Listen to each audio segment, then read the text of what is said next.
अस्सलाम वालेकुम। Programming mentor में खुशामदीद। मेरा नाम कामरान है। व्यूज़ में कंटेक्चुअल फ़िल्टर और फ़िल्टर क्राइटेरिया किस केस में यूज़ होता है, आज के लेक्चर में ये डिस्कस करेंगे। तो चलते हैं स्क्रीन की तरफ। कॉन्फ़िगरेशन में सबसे पहले स्ट्रक्चर में जाएंगे और हमने किसी एक व्यू को एडिट कर लेना है। लेट्स से यहाँ पे हमारे पास एक कंटेंट का जो व्यू है उसको एडिट कर लेते हैं नीचे, और यहाँ पे हमारे पास लास्ट में यहाँ पे फ़िल्टर क्राइटेरिया है, और अगर हम एडवांस में जाएं तो यहाँ पे हमारे पास कंटेक्चुअल फ़िल्टर है।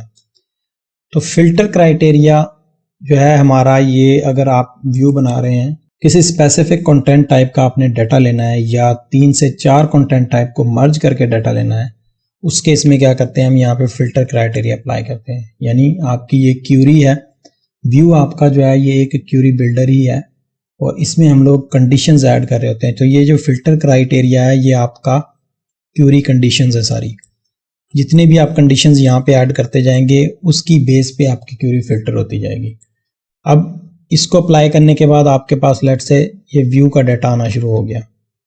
अब ये व्यू का डाटा जो है ये हर यूज़र को सेम नज़र आएगा, और इसको अगर हम चाहते हैं कि यूज़र स्पेसिफिक हो जाए या ये डाटा किसी कैटेगरी की बेस पे फ़िल्टर हो जाए रन टाइम पे, यानी रियल टाइम फिल्ट्रेशन जो है, उस केस में हम लोग क्या करते हैं, कॉन्टेक्चुअल फ़िल्टर अप्लाई करते हैं यहाँ से। अब लेट से आपने रिलेटेड कंटेंट का एक नीचे सेक्शन बनाना है, आप किसी एक ब्लॉग को व्यू कर रहे हैं, तो वहाँ पे आपने अक्सर देखा होगा कि बॉटम पे रेलिवेंट कंटेंट आपको नज़र आ रहा होता है। तो उस केस में अगर हम ड्रूपल यूज़ कर रहे हैं तो आपने कॉन्टेक्चुअल फ़िल्टर के थ्रू वो चीज़ अचीव करनी होती है। आप किसी जिस फील्ड की बेस पे हमने डाटा फ़िल्टर करना है, लेट से कैटेगरी है, तो हमने वो टेक्सोनोमीज़ बनाई होंगी जो आप किसी कंटेंट टाइप में उसको एसोसिएट करके फिर उसकी बेस पे डाटा फ़िल्टर करते हैं। तो कॉन्टेक्चुअल फ़िल्टर में आके आपने उस कैटेगरी को सेलेक्ट करना है, उस फील्ड को, और वहाँ से हमने अप्लाई कर देना होता है। लेट से हम यहाँ से ऐड करने जाते हैं। अब यहाँ पे हम सर्च कर लेते हैं हैज़ टर्म ID, यानी जो कंटेंट आप फ़िल्टर करना चाह रहे हैं, यानी जिस करंट नोड पे आप हैं, अगर उसमें टेक्सोनोमी टर्म ID की एसोसिएशन है तो उसकी बेस पे वो फर्दर उस कैटेगरी का डेटा जो है वो ले आए। हम इसको ऐड करते हैं यहाँ से, और यहाँ पे आपके पास फिर ऑप्शन होता है कि आपने provide a default value. Let's say आप कहते हैं कि जी एक फिक्स्ड वैल्यू की बेस पे डाटा हमेशा लेके आता रहे, कोई ऐसा फ़िल्टर आप अप्लाई करते हैं जो कि हमेशा के लिए उसी फ़िल्टर की बेस पे डाटा लेके आता रहे, तो वो फिक्स वैल्यू यहाँ पे अप्लाई कर सकते हैं। बट अगर हम फिक्स नहीं करना चाहते तो यहाँ से हम क्यूरी पैरामीटर भी ले सकते हैं। यानी आप URL के अंदर यहाँ पे अगर कोई क्वेश्चन मार्क और क्यूरी पैरामीटर के आगे वैल्यू भेज रहे हैं किसी और पेज से, तो वो आप यहाँ पे आके रिसीव करेंगे क्यूरी पैरामीटर, और यहाँ पे हम वो क्यूरी पैरामीटर बताएंगे जो हम URL में भेजेंगे। तो ये व्यू ऑटोमेटिकली उसकी वैल्यू फेच कर लेगा, और उस बेस पे आपका जो एक्शन आपने लिखा होगा, अगर आपने फ़िल्ट्रेशन अप्लाई की होगी तो वो डाटा फ़िल्टर हो जाएगा।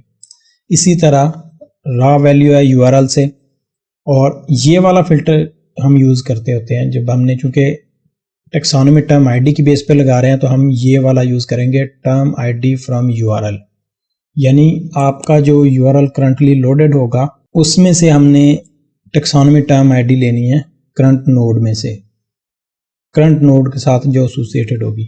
तो ये वाला ऑप्शन जब हम सेलेक्ट करेंगे तो इसके बाद हमारे पास ये 2 ऑप्शंस हैं, इनमें से कोई एक भी सेलेक्ट कर सकते हैं। ये आप रन टाइम पे चेंज करके देख सकते हैं। अगर आपका डाटा जो है वो नज़र नहीं आ रहा रिक्वायरमेंट की बेस पे, तो उसको आप चेंज करके देख सकते हैं। जो हमने मेन फ़िल्टर सेलेक्ट करना आता है वो ये वाला है, फ़िल्टर स्पेसिफाई फ़िल्टर क्राइटेरिया। इसको सेलेक्ट करेंगे। अब यहाँ पे हमने बताना है कि हम किसकी बेस पे डाटा लेना चाह रहे हैं, तो हम कहेंगे कि जी टेक्सोनोमी की बेस पे लेंगे, जो कि वोकैबुलरी है हमारी। तो ये हमने वोकैबुलरी सेलेक्ट की। नीचे आएंगे तो यहाँ से फ़िल्टर क्राइटेरिया भी अप्लाई कर सकते हैं, और यहाँ पे ये चेकबॉक्स इनेबल करेंगे तो इसका मतलब है कि आपके पास जो लिस्टिंग आ रही होगी रिलेटेड कंटेंट की, उसमें से डुप्लीकेट सारे रिमूव हो जाएंगे। ओवरऑल अगर बात करें तो फ़िल्टर क्राइटेरिया हमारा व्यू क्रिएट करते हैं तब हम उसको अप्लाई करते हैं कि हमारी इन कंडीशन की बेस पे डाटा को फ़िल्टर करके लेके आए।